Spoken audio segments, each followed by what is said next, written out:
guys, we are out in the 2001 blue Bullitt.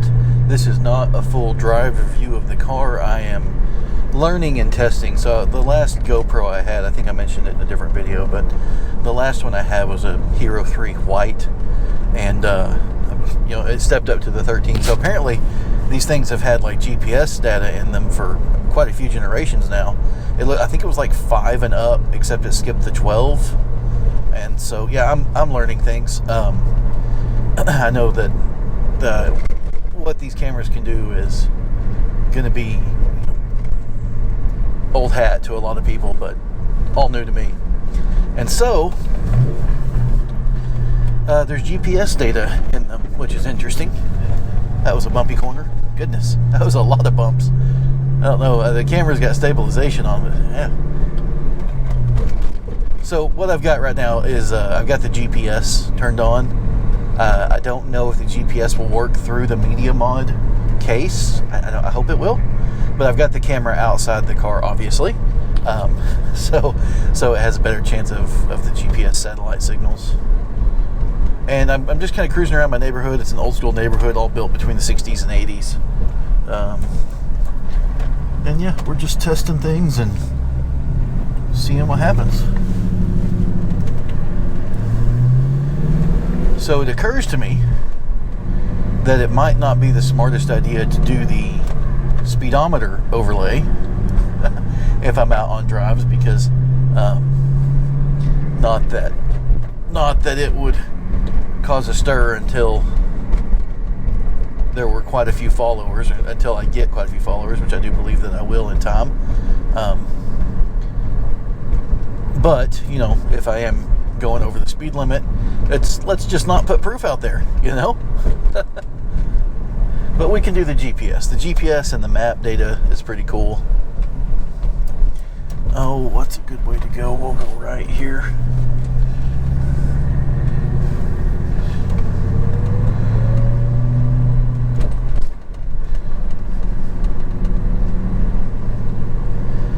Oh, guy's got a trailer. I was like, why isn't he pulling out? He could easily pull out.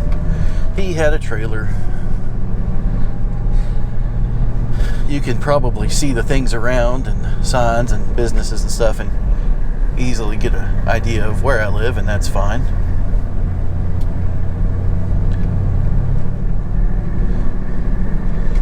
I'm not too worried about it. So I've got these Corbo seats in this car, the RRX, and as you've probably seen in some of my videos, I'm not a slender fella. I'm on the bigger side, which is I'm working on that. It's, for the longest time I just kind of didn't care. I was like, I'll eat what I want, kind of do what I want, whatever.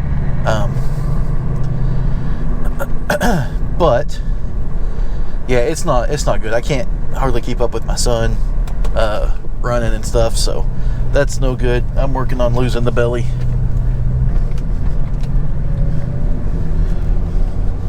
I'm already down, actually. I've been on this weight loss journey for a little while now. I'm down about 40 pounds.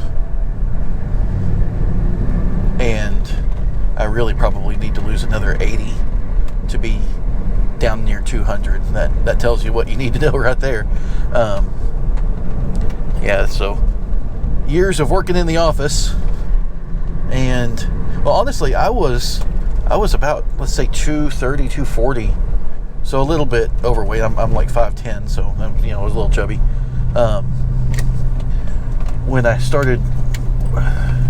When I went back to college, right? So I was working nights at a trucking company, and that dude's like, "What was that camera doing?" He was working nights at a trucking company, and wife and I are like, we need to make more of our lives, so. Pretty black Mustang GT. That's a early one too, when those came back, the 3 valves.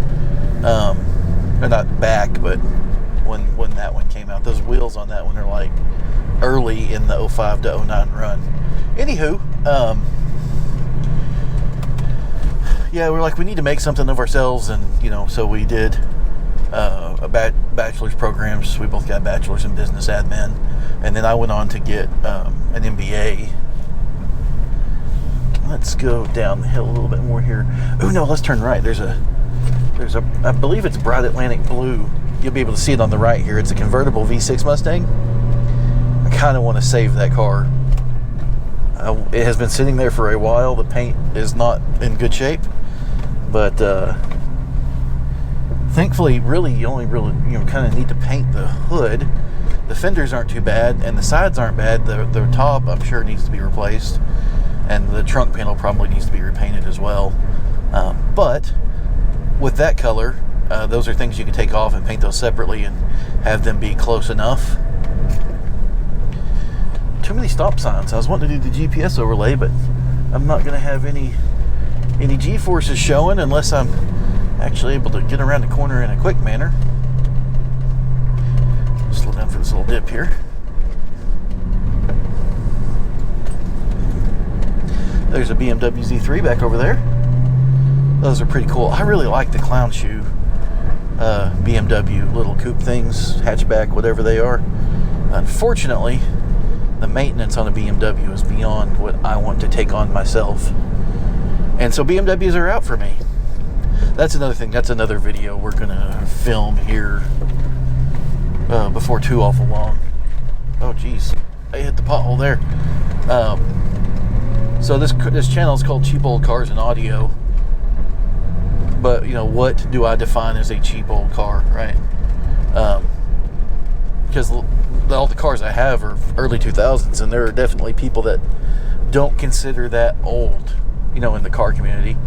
There's people, average people would consider them ancient pieces of junk, and you need to get something new.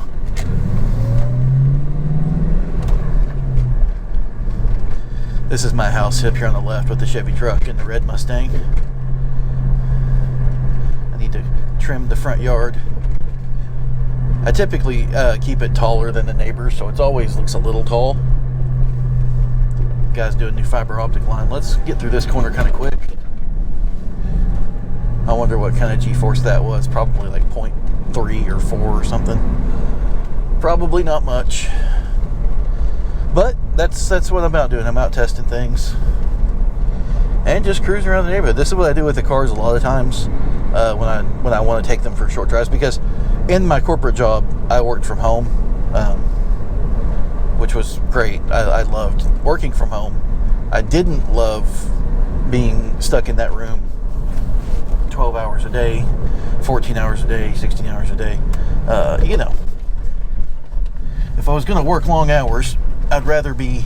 I don't mind working long hours, don't get me wrong there, but if I'm going to work long hours, I would much rather be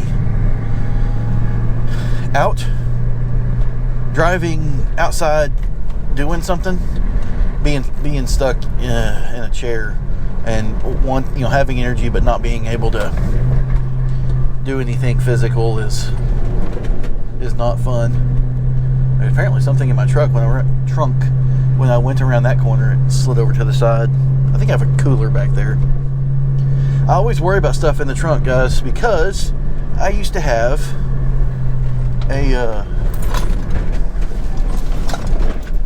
there we go, there's a couple corners. I used to have a 77 Trans Am, and it had T-tops, right? So Smokey and the Bandit car, and it was a cheap old car. They're not cheap anymore. Goodness, I bought that car in 2002. I bought a 78 W72 WS6 black on black with cloth. It was deluxe cloth, which was pretty cool. If you know what that stuff is. So on those Firebirds from the 70s, there was the standard interior, and then there was the deluxe interior, which was a different stitching pattern, a little bit more foam and bigger bolsters and stuff. And so it was a 78 W72 WS6. So W72 was a performance package. It was, I believe, 8.6 to 1 compression instead of the either 7 to 9 or 8 to 1 compression of the standard Pontiac 400. So it was a Pontiac 400, 8.6 to 1 compression, 220 horse, I think. And for the day, that was a lot. And that car had a lot of torque too. I want to say it had close to 400 foot-pounds of torque. Maybe not quite, maybe 350, but it was a torquey motor. So the W72 was the performance package, and the WS6 was the handling package. And so WS6 back then was stiffer springs, front and rear, different sway bars, and I think there were a few other different little things. Wider wheels, because so the standard Trans Am had 15x7s, and the WS6 had 15x8, so you can run a little bit wider tire. That's pretty cool. It was an early handling package in a day where I like cars that handle, right? People say these Mustangs don't handle well, and I think they do fine for what they are. Maybe they're not the best things ever. And I've definitely had these cars in corners where you feel the rear end shifting around, because you feel the rear end like not just shifting but like twisting in the car, and you get a little bit of rear steer feeling, which is weird. Really, really weird. I think I'm good to the right there. Yeah. And so, I've got lower control arms that'll fix that. But kind of like the truck video I put out, at sane speeds, I think these cars are pretty good at pushing it and really getting after it. Yeah, I can see the downfalls of the chassis and suspension design, but I'm down here off the hill where I live. There's an apartment complex down here. But back to what I was saying, I like cars that handle. I like handling packages. If you kind of want to get into, and I'll talk about this more in the next video I make, where I'm kind of going over what I view as a cheap car, I'll talk about the cars that I like. And generally speaking, I like special editions of basic cars, right? Bullitt that I'm driving, I've got another Bullitt. I've got a Mach 1. My wife had that V6, and it was before the pony package, actually. Pony package didn't start till 03. Officially, like nationwide. I think there was kind of a pony package in Florida in 02 or something like that. There's that Mustang again. I waved, he didn't wave. Come on, man. He's waved at me in the past. Anywho. Yeah, and then my truck is a standard Silverado. I like the Silverado SS's quite a bit. The 03 to 06 Silverado SS. However, I think they're drastically too expensive for what they are and what you get out of it. I know that it's an LQ9 and a 4L65, so a slightly beefed up transmission. Obviously, they have, technically lowered suspension, but is it really, or is it, because it's the four-wheel drive chassis that they use on those, and they just don't have the blocks in the back, and so, yeah, it's technically lowered, it just sits like a two-wheel drive sits, so it's not really lowered from the factory, but I really like those. They have, obviously the front and rear bumper covers, the body cladding, which it looks good. You have to be careful with that body cladding, because at this age, they've started peeling off of some doors and stuff, and so people will open their door, and the guy's getting his dog to go bathroom, or was it a dude? I think. Anyway, yeah, the body cladding will pop off like the driver's side door, and then when you open the door, it smashes against the fender and ruins it. Yeah, that sucks.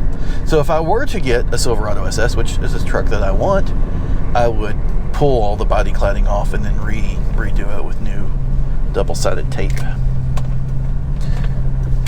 Guy there on the left, they're putting in fiber optic cables up here, and I'm glad they're doing it on that side of the road.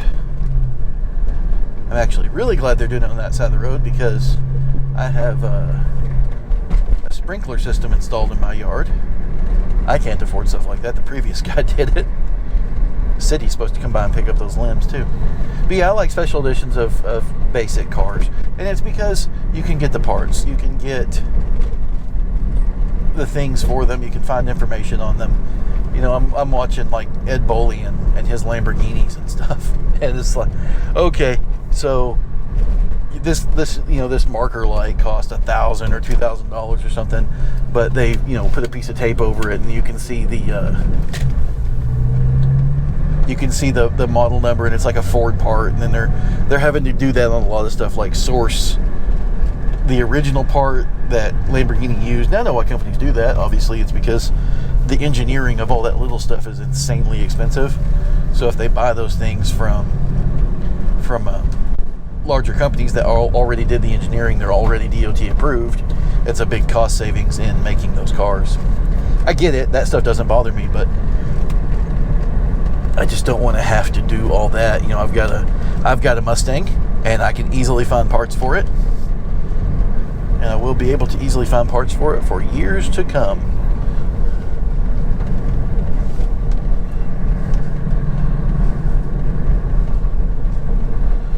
Let's make a right here. I don't know if you guys could hear this stuff sliding around in the trunk. So I have a blue Igloo cooler back there, and it's empty and it's real light. Oh yeah, that reminds me. I kind of got sidetracked earlier. The reason that I always worry about stuff in the trunk. I had the Trans Am. I got on a tangent with the Trans Am stuff. In that Trans Am, I had the T-tops in their vinyl bag in the trunk one time, and I went around the corner a little too fast. There's a little well in the trunk for the T-tops to sit in, but they slid out of that and slid over and hit the fender of the car and put a dent, like a pokey Audi dent, in the car, which that really sucked because we had just finished painting it. And yeah. And so I always worry about that. I don't need to worry about that in this car, though, because it's got trunk liners and then it's double panel in there. But still, I don't like stuff sliding around like that. This car came with a little sub-amp combo, and I'm going to put it back in, but I need to figure out a way to secure it better. Let's make a little left here. So hopefully we're getting good GPS data to overlay. I don't know why there's water popping up out of that, but hey, whatever. There's a cool Pontiac Le Mans here on the right. That's a car you can still get for relatively decent prices. Le Mans and cars like that, Buick Skylarks and stuff, whereas like a GTO is way more money. Okay, I think I've got enough data, enough footage. I'll make this a little video post and we'll see what happens. Thank you guys for watching Cheap Old Cars and Audio. I imagine this video won't get many views, but hey, whatever. Like and subscribe, guys. Like and subscribe.